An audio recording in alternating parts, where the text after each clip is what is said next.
Pretty amazing, isn't it, to think of all the things we use in everyday life that start out as minerals inside rock, just like this one.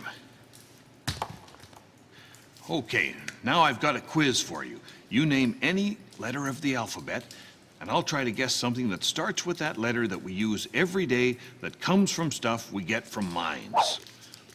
C, that's easy. Cars. Cars are mostly metal. Half their weight is steel. Then there's lead in the battery, there's aluminum in the brakes, and lots of copper wiring, especially in hybrid and electric cars. S. S, solar panel. W, windows. Windows are made of glass. Glass comes from silica sand, which we get from mines. G. G, goalpost. H, health. Have you taken your zinc or iron tablets today?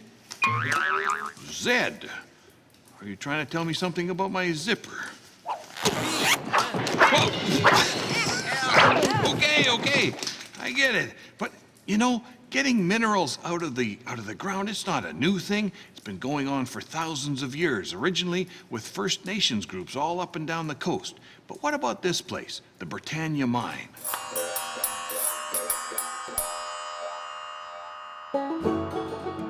In 1888, long before roads and railways were built along this coast, a Scottish physician named Dr. Forbes traveled up Howe Sound by boat, and he carried his prospecting tools up to the summit of this very mountain, Britannia Mountain. You see, he was a miner at heart, and he discovered something up there that was soon to become one of the most useful and valuable minerals of the day, copper. Turns out this was a huge find. By the early 1900s, the development of a great mine was underway, digging mostly for copper, but also for gold, silver, and other ores. The Britannia Mine was a massive operation with a tunnel system running deep into the mountain. 210 kilometers of tunnels. There were vertical shafts that stretched from 1,300 meters above sea level to 650 meters below sea level. Of course, as the mine grew, it needed miners, lots of them. At its peak of production, in 1928, there were 1,100 workers on the payroll.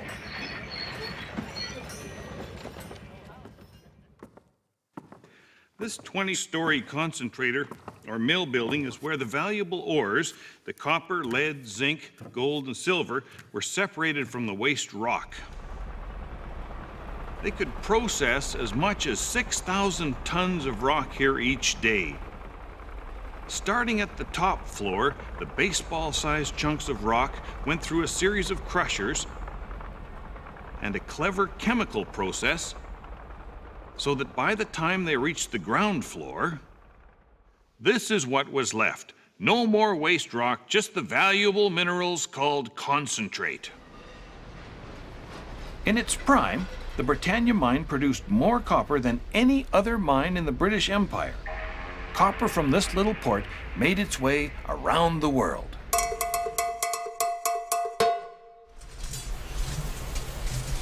During World War II, battles half a world away had an impact on Britannia, and Britannia had an impact on them. Copper was needed for making ammunition like bombs and shells. In fact, the need was so great that the federal government exempted miners from being drafted into the army to keep as many as possible working in the mines to feed the need for copper.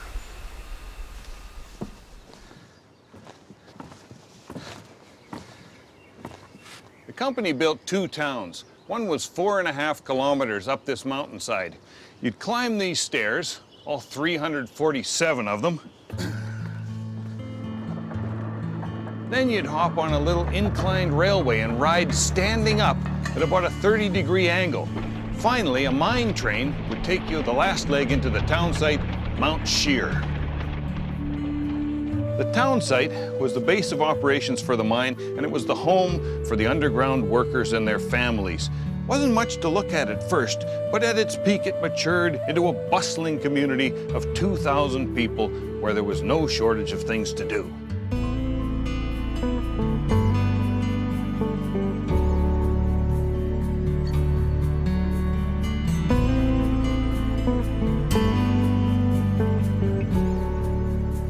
Down here beside Howe Sound, the other town, simply called the Beach, was the base for the milling and surface operations.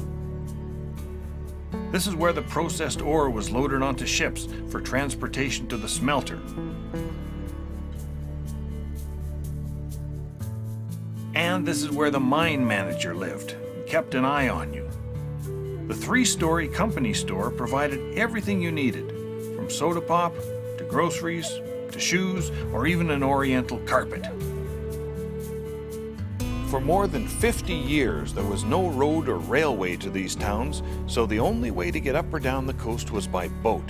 A trip to Vancouver was a rare treat. There's a story of a group of women who shared one single fancy hat that made the trip to Vancouver many times on a different head each trip. As with all company towns, there were hard times but good times too. The town's isolation bred a special community spirit.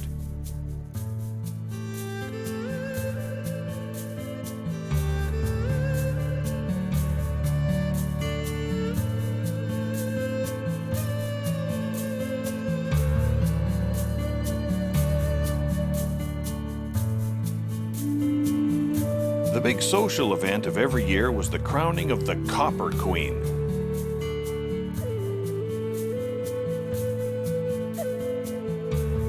When the road from Vancouver to Squamish was built in 1958, people could easily come and go. But that changed forever the close-knit character of this place.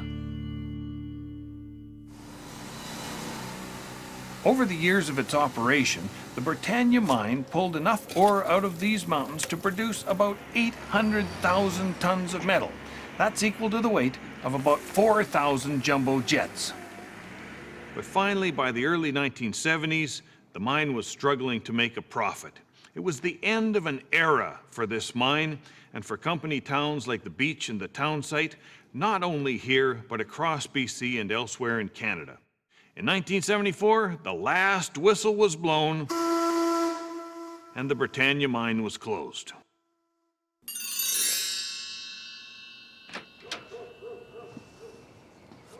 Mine and move.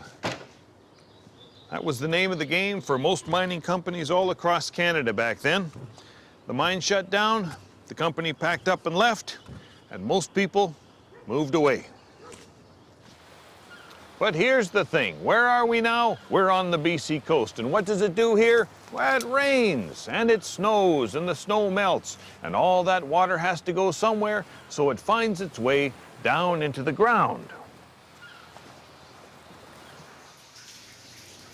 And down into the tunnels. But the ground here is full of metallic minerals. Remember, that's why the mine was built here. And when those minerals come in contact with water and with air, they form an acidic, heavy metal soup that drains into the creeks and groundwater.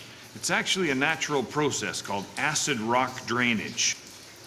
But the problem is, when you have over 200 kilometers of tunnels, there's a whole lot more surface area for the water and air to mix with the minerals in the rock. And so up until a few years ago, about 300 kilograms a day of dissolved copper and other minerals flowed down from these mountains into Howe Sound. So if you did this back then, well, looky here, pennies. Lots and lots of pennies. Of course, it wasn't exactly like that, but back then there was enough metal in the water here for about 100,000 pennies every day. If you were a fish, that was a bad deal. It's hard to believe now, but when the mine closed in the 1970s, it met the environmental standards of its day. So what changed? How come one day the pollution is acceptable and the next day Britannia Beach has a reputation as one of the biggest sources of marine pollution anywhere in North America? The 1970s in Canada was notable for a couple of things. Really great fashion sense and an increasing awareness by people like you and me of environmental and social issues. Everyone realized that something had to be done to stop polluting Howe Sound. So the government and the mining industry put up the money and got the ball rolling. It was a huge job, but slowly but surely, the water was diverted and treated. And today it runs fresh and clean into Howe Sound. Way to go, Britannia. Boy, there's a lot of stuff living here. The algae on the rocks and things. You know, not long ago, nothing could live here. Now we've got mussels and barnacles and seaweed. We're finding amphipods and other crustaceans and marine worms. That's got to be great news for the fish and for the birds and for the marine mammals of Howe Sound too.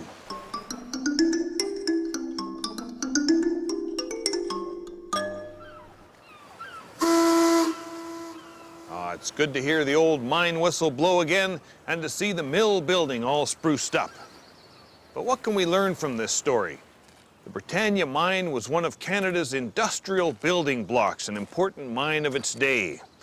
Thousands of people worked hard here to bring the world much-needed metals. And here's a neat fact. Did you know that most of the copper in circulation today is recycled? So it's just possible that you might own something that started its life here in this mine. But Britannia isn't just a story of the past. It also teaches us how times have changed and how mining in Canada has changed now that we have a greater understanding of its effects on the environment. It's an ongoing journey. The more we learn, the closer we'll come to getting it right.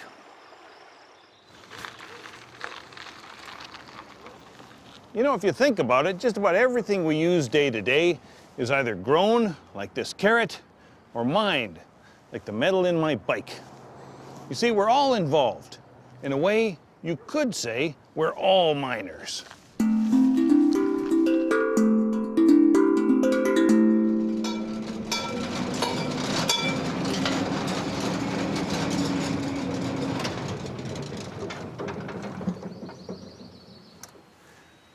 Okay, well, I hope you enjoy exploring the rest of the museum. And when you get home, have a look around. See how many other things you can find that might have started out from rock inside a mountain like this one. Okay, now, have you got one last letter for me? M. M. I've got one for that. How about music?